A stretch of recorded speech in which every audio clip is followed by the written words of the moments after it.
मिथिला नगरी में शिवधनुष टूटा। उसके साथ ही जैसे पूरे ब्रह्मांड में एक गर्जना गूंज उठी और तभी वहां प्रकट हुए परशुराम, भृगुनंदन, अमर योद्धा, क्रोध के साक्षात अवतार। परशुराम जी क्रोधित स्वर में बोले, किसने किया यह दुस्साहस? शिव जी का धनुष जो देव, दानव, गंधर्व तक न उठा सके, वह आज किसी नश्वर मानव के हाथों टूट गया। कहो, कौन है वह अहंकारी?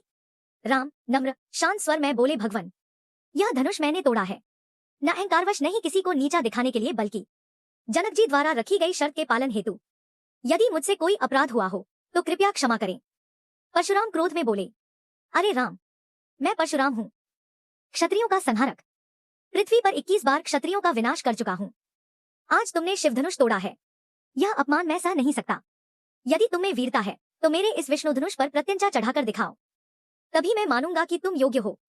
तभी लक्ष्मण जी उठे और व्यंग्य भरे स्वर में बोले, मुनिवर, क्रोध छोड़िए, आप तो ब्रह्मर्षि हैं, फिर इस तरह क्रोध में डूबे क्यों हैं? आप कहते हैं कि आप क्षत्रियों के संहारक हैं, पर आज देखिए, आप स्वयं क्षत्रिय कुल में अवतरित मेरे भ्राता श्रीराम के सम्मुख खड़े हैं। लगता है आपका फरसा अब पुराना हो चुका है और आपकी तपस्या भी क्षीण। यदि इतना ही पराक्रम है तो आइए, मैं भी देखता हूँ, क्या आपका धनुष मेरी भुजाओं की ताकत सह पाएगा? परशुराम बोले, अरे दुर्धर्ष बालक, तू मेरे सामने व्यंग्य करता है, जानता नहीं मैं कौन हूँ? यदि मेरा क्रोध उमड़ा तो तुम्हारा अस्तित्व मिटा दूंगा। स्थिति अत्यंत भयावह हो चली थी।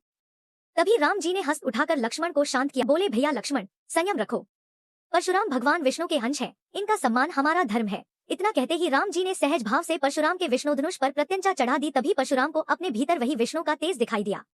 वे समझ गए राम के रूप में स्वयं भगवान विष्णु ही अवतरित हुए हैं। परशुराम कांपते यू स्वर में बोले, राम, आप ही मेरे आराध्य विष्णु हैं, मैं आपको पहचान न सका, क्षमा कीजिए। और इस तरह परशुराम का क्रोध शांति में बदल गया। सभा में फिर से प्रकाश फैल गया और राम कथा का यह अद्भुत प्रसंग सभी के हृदय में अमर हो गया।